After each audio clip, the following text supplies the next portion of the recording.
রবীন্দ্রভারতী ইউনিভার্সিটিতে তোমরা যারা ডিস্টেন্স এডুকেশনের মাধ্যমে এমএ কোর্সে পড়ছো থার্ড সেমিস্টারে, তোমাদের যে সিইসি 3.1 অর্থাৎ মুঘল যুগের ভারত এবং সিইসি 3.2 অর্থাৎ পাঞ্জাব ও মহারাষ্ট্রের ইতিহাস, এই দুটি পেপারের লাস্ট মিনিট যে সাজেশন সেটা নিয়ে আলোচনা করবো এই ভিডিওতে।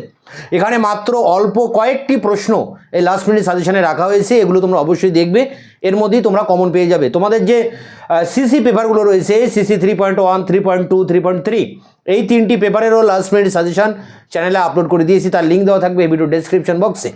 এখন আমরা দেখে নেব সিইসি 3.1 এবং সিইসি 3.2 পেপারটির লাস্ট মিনিট সাজেশনটা কী আছে, অন স্ক্রিনে তুলে ধরছি, সেই জায়গা থেকে তোমরা খাতায় নোট ডাউন করবে। রবীন্দ্রভারতী ইউনিভার্সিটির distance education history third semester CEC 3.1 last minute suggestion group এ বা ইউনিট 1।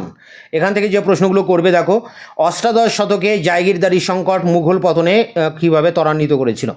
পরটি মুঘল যুগে কৃষক বিদ্রোহের কারণ, পরটি নাদির শাহের ভারত আক্রমণের তাৎপর্য, পরটি ব্রিটিশ ইস্ট ইন্ডিয়া কোম্পানির সাথে পরবর্তী মুঘলদের সম্পর্ক।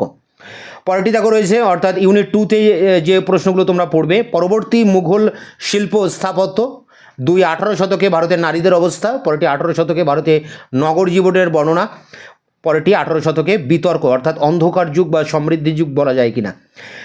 ইউনিট 3 থেকে দুটি প্রশ্ন করবে, শিখ প্রতিষ্ঠান সংস্থা ও খালসার অবস্থান বা এদের উত্থান, পরেরটি শিখদের উত্থানে বা পাঞ্জাবের ঐক্য স্থাপনে রঞ্জিত সিংয়ের ভূমিকা।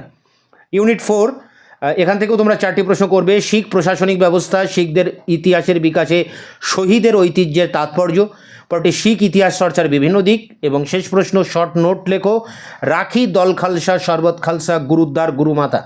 তো এই সমস্ত প্রশ্নগুলো অবশ্যই তোমরা দেখবে, এগুলো খুবই ইম্পর্ট্যান্ট, এর মধ্যেই তোমরা কমন পেয়ে যাবে।